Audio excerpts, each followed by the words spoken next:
Hello everyone, this is Joe or Ackar Productions, and welcome back to another episode of Collecting Bionicle. And today's episode will be a special follow-up episode to last week's episode where I unboxed the Bionicle number 1 Comic-Con variant, and I thought I was unboxing the Bionicle Glatorian number 3 variant that came in new copies of the Legend Reborn purchased from Walmart. But the seller actually made a mistake and wound up sending the wrong copy of the Legend Reborn that was new and sealed, and not actually one that was used where I saw in the eBay listing the comic was inside the case. So I contacted him and he resolved the issue. So now he did send the actual correct copy, so I should be able to unbox it and then show you guys that really rare comic. And with that, if I'm not mistaken, it should complete my variant Bionicle comic collection. And I've already completed my comic collection for all the normal issues, but like I said, this should complete the variant cover comic collection for Bionicle. Now again, I just want to give a huge shout out to ultimate_Bionicle on Instagram. If you listened to last week's episode, I mentioned that he actually reached out to me on Discord. We had a nice chat and he sent me the listing because he knew I was hunting for this comic, and I spent a lot of time looking for it but have been unsuccessful so far. So he sent the eBay listing, and I really appreciated that because I just couldn't find it. And so even though there was the slight blunder, of course had nothing to do with him. So again, very thankful to him. Last week I put his Instagram in the video description as well as in the comments. I believe it was the pinned comment. And I will do the same this week. So really excited to get this going. So without further ado, let's unbox this. And as usual, I will showcase the knife, which the same as last week's. Like I said, this is a new one, so might as well stick with it. So we're going to do it from the side here. Open this like this. Okay.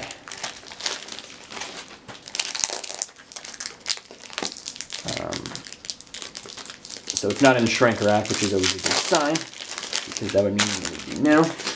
So there is the case, and then if we open it up here, you see there is the actual pamphlet, which we've seen in many different Legend Reborn copies, including the 4 other copies I have over there. And then, as you can see here, here is the very special and rare variant comic, and that looks awesome.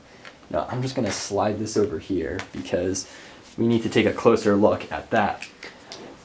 And so here's the original copy, and as I said in my video last week, I probably still prefer the actual art on the original cover, but I really like the colors on this cover. The pose he's doing here is a little, more strange, I guess I would call it. I think this one looks a lot cooler, but I love the colors on here. I love the orange and the sand blowing around. It just looks really cool. So if actually we had those colors on here, I think that'd be my ideal comic. But again, I think it's so cool to get 2 different copies of the same comic, but with a different cover, of course. So that's the original one, and I probably will take this out just to do a more robust comparison if you're curious. So let me just open this, and that's the benefit of the comic bags. Of course, you can always remove the comics and read them. It makes it nice and simple. But there it is. And there is the back, advertising the Legend Reborn. Now the back of this, as I said, since this is it was only in new copies of the Legend Reborn purchased from Walmart. On the back, they're advertising Firo and Skirmix, who, as you can see, was a Walmart exclusive set, a special edition. So that makes sense why they're doing that, because like I said, it is a Walmart exclusive. So that's really awesome. You have to see if there's any bigger difference here. I assume no. Yeah, so it's looking pretty much the exact same now. I know normally there was almost like, I would call them commercials when I was younger, which I know they're not, but for the older comics, yeah, so there always was kind of that splash page in the middle advertising the sets. I do wonder if they have that in here. That was after some Tuma stuff here. So it is looking like that. So it is full on a smaller copy of the comic with only the front and back covers being the difference between the two. So that's really awesome. Like I said, very similar of course, but the variant cover is what makes it collectible, and it was very hard to find, so very happy. And this is in fantastic condition. I'm going to zoom in a little more here. But as you can see, it is in absolutely fantastic condition. There's no even corner creases or scuff marks. Honestly, it looks brand new. So very happy with that. So with all that being said, now we can put this comic back in its bag. Just put that in there, nice and easy since we've done it already. And then now I can bag up this one. And so even though they do technically, and I have explained my preferred bags and boards, again, I could link in the video description the video where I first did this. I believe it was for Bionicle number 8, the foil cover of the first appearance of the Toa Nuva.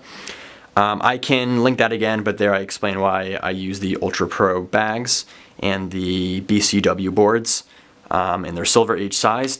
And even though I could get smaller ones for the smaller comics, I'm fine with keeping it consistent. It just makes it easier for having all the bags and boards being the same size. Of course, the bag should match the board size, but as far as all the comics go, the original Bionicle series was the biggest, and then they got smaller with the Ignition and the Glatorian series. And of course, there's a bunch of mini comics along the way every so often, maybe 3 or 4 in total. But I'm fine with keeping them in the normal Silver Age bag and board size. I know some people want the snug fit, but again, for me, I just want to keep the size consistent. But basically, as I've always explained, you want to put it on the treated side. You can feel the difference. So we will put that there, and then you just slide it into the bag. It's pretty simple. It's even easier when the comic is much smaller than the board because you don't have a risk of ripping the actual comic, because I've had it where I've slid it in, but then the plastic, since it's kind of tight, kind of caught on and ripped part of the comic. But you just slide that there. Hopefully that's all captured. And now we just need some Scotch tape. You take it, push it down to make it snug, and then you put your tape at a slight angle to make it easier to take on and off. And there you go. That is Bionicle Glatorian number 3, the variant issue, bagged and boarded, and that completes my variant comic collection as well as the full comic collection since I already had everything. So thank you everyone for watching. Definitely stay tuned to more episodes of Collecting Bionicle. I still have a lot to do, from redoing spreadsheets, I know, to going through my old sets and building them, to maybe even showcasing all of my actual comics in an actual video. I know I highlighted them, but to see and take a look at each one individually, that'd be really cool for one video. And a ton of other stuff, custom masks, the Canon mock contest, all that stuff. There's a lot more content coming. And again, another huge shout out to Ultimate_Bionicle for letting me know about the eBay listing. Really happy I got this now. It feels amazing to have it, and I'm just so thankful. So thank you again. I definitely check out his Instagram. Like I said, a lot of cool stuff there. But again, thank you for watching. Stay tuned for more. And with that, I will talk to you guys later.